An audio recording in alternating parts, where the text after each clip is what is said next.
नमस्कार दोस्तों, मैं सुरेंद्र सनवाला आप सभी का चैनल पर स्वागत करता हूं। तो आज अपन देख रहे हैं सीजी बोर्ड का जो 12वीं क्लास का हिंदी का पेपर हुआ है। ये पेपर देख रहे हैं तो इसकी पूरी आंसर की मैं इस वीडियो में बताने वाला हूं, तो वीडियो में आप बने रहें। तो सबसे पहले अपन चलते हैं यहाँ से फर्स्ट क्वेश्चन के ऊपर। तो फर्स्ट क्वेश्चन में आपको दे रखा है, देख सकते हैं आप, अधोलिखित अपठित गद्यांश को ध्यानपूर्वक पढ़कर इस पर आधारित प्रश्नों के उत्तर दीजिए। तो दोस्तों आपको गद्यांश पढ़ना है और इसको आराम से समझना है। मैंने ये पूरा देख लिया है, तो मैं आपके जितने भी इसके क्वेश्चन हैं इन सभी के जवाब दे देता हूँ।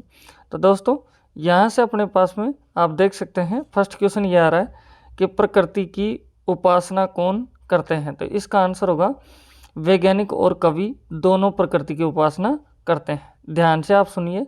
तो सेकंड क्वेश्चन आता है, प्रकृति के संबंध में कवि और वैज्ञानिक में क्या अंतर है।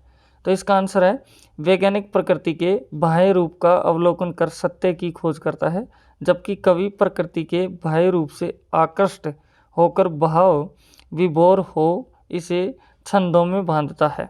अब थर्ड क्वेश्चन पे आ जाते हैं। तो इसका आंसर है तो पहले तो क्वेश्चन देखिए, सूर्य और चंद्रमा के प्रति वैज्ञानिक कैसा दृष्टिकोण रखते हैं। तो इसका आंसर होगा वैज्ञानिक सूर्य और चंद्रमा को देखकर अनेक वैज्ञानिक प्रश्न उठाता है, जैसे कि उनका तापक्रम क्या है, वे कब से प्रकाश में है, ज्वारभाटा या तापमान पर उनका क्या प्रभाव होता है। तो फोर्थ क्वेश्चन पे चलते हैं। फोर्थ क्वेश्चन दे रखा है वैज्ञानिक प्रमाण कैसे प्रस्तुत करता है।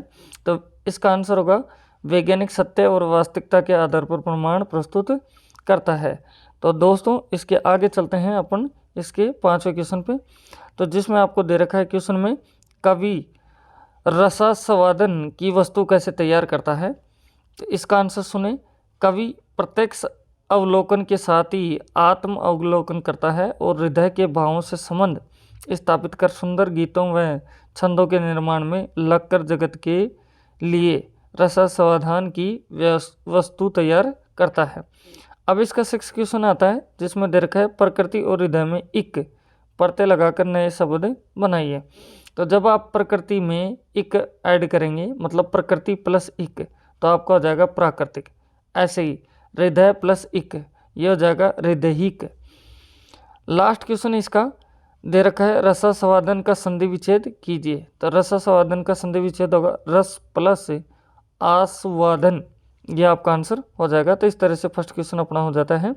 दूसरा क्वेश्चन पे आप देख सकते हैं, जिसमें आपको दे रखा है अधोलिखित अपठित काव्यांश को पढ़कर इस पर आधारित प्रश्नों के उत्तर दीजिए।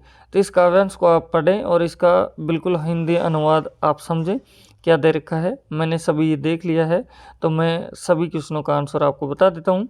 तो फर्स्ट क्वेश्चन आता है, जिसमें दे रखा है संध्या सुंदरी का अभिषेक कौन कर रहा है। तो इसका आंसर होगा तारा हृदय राजे की रानी का अभिषेक कर रहा है। ऐसे सेकंड क्वेश्चन है, संध्या सुंदरी किसके सहारे आकाश मार्ग से आ रही है। तो इसका आंसर है संध्या सुंदरी अपनी सखी निर्वता के कंधों पर अपनी बाहें डालकर किसी छाया की तरह आकाश मार्ग से चल पड़ी है। तो ये आंसर आपका हो जाएगा। अब चलो दोस्तों थर्ड क्वेश्चन पे। तो थर्ड क्वेश्चन में दे रखा है संध्या सुंदरी की तुलना किससे की गई है।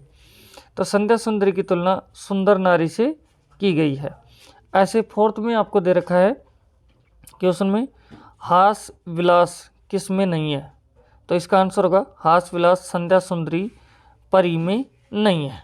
तो अब चलते हैं दोस्तों नेक्स्ट क्वेश्चन पे।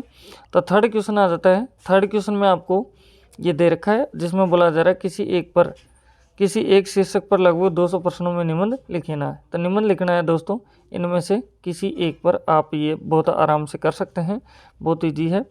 चौथे क्वेश्चन पर चलते हैं। तो चौथे क्वेश्चन में दे रखा है प्लास्टिक थैलियों के उत्पादन व प्रयोग पर रोक लगाने के लिए राज्य के पर्यावरण मंत्री को पत्र, मतलब आपको पत्र लिखना है। अगर ये नहीं आ रहा है तो 5 नंबर का क्वेश्चन है, तो आप ये एक आवेदन भी लिख सकते हैं। ऐसे 5वां क्वेश्चन आता है आपके पास में। तो इसके अंदर 5वें क्वेश्चन में बोला जा रहा है कि सभी प्रश्नों का उत्तर संक्षेप लिखिए। सभी प्रश्न आपके 1-1 नंबर के हैं। तो सबसे पहले है क्वेश्चन फर्स्ट, जिसमें है समाचार क्या है। तो इसका आंसर सुने, समाचार किसी भी ऐसी ताज़ा घटना, विचार या समस्या की रिपोर्ट है जिसमें अधिक से अधिक लोगों की रुचि हो और जिसका अधिक से अधिक लोगों पर प्रभाव पड़ रहा हो। ऐसे सेकंड क्वेश्चन है हिंदी वेब जगत में कौन कौन सी साहित्यिक पत्रिकाएं प्रसिद्ध हैं? तो इसका आंसर होगा आजकल, सरस्वती चंद्र, कायामृत, कविता कोश, साहिका, कविता संग्रह, धारा। ये अलग अलग आपके पास में साहित्यिक के पत्रिकाएं हैं। फिर थर्ड क्वेश्चन आता है जिसमें दे रखा है विशेष लेखन क्या है? तो इसका आंसर सुने, तकनीकी रूप से जटिल किसी विषय या क्षेत्र जो सामान्य विषय से भिन्न होता है पर लिखा गया लेख विशेष लेखन कहलाता है। तो अब ये अपने पास में हो जाता है। तो अब देखेंगे अपन नेक्स्ट आगे क्वेश्चन जिसमें आपको दे रखा है दोस्तों इसका फोर्थ क्वेश्चन, जिसमें आपके सामने है सूचना प्राप्त करने के दो स्रोत बताइए। तो पहला स्रोत होगा प्रलेख, ऐसे दूसरा मानव, तीसरा आप रेडियो लिख सकते हैं, चौथा टेलीविज़न आप लिख सकते हैं। तो अब इसके बाद में अपन चलते हैं छठे क्वेश्चन में। छठे क्वेश्चन में दोस्तों आपको दे रखा है नाटक व कविताओं में तीन प्रमुख अंतर। तो अंतर आप आराम से लिख सकते हैं या फिर ये भी कर सकते हैं, इसके अथवा में दिया हुआ है। ऐसे ही सातवां क्वेश्चन है जिसमें जैविक खेती की ज़रूरत पर आलेख लिखवा रहा है, ये नहीं कर सकते तो आप यहाँ से ये भी कर सकते हैं। ऐसे आपके पास में खंड गया आ जाता है। तो इसके अंदर काव्यांश पर दे रखा है, तो काव्यांश को पढ़ें और इसके सभी प्रश्नों का आप आराम से इसका आंसर दे सकते हैं। बहुत इजी है आपके सामने। 9वां क्वेश्चन है, तो ये आपके सामने काव्यांश को पढ़ना है फिर से और सभी प्रश्नों के उत्तर आपको देना है।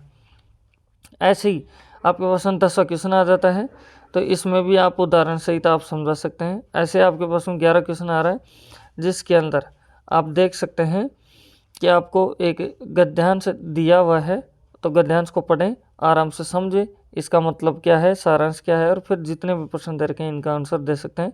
जैसे कि फर्स्ट क्वेश्चन है, मैं आपके आंसर दे देता हूं।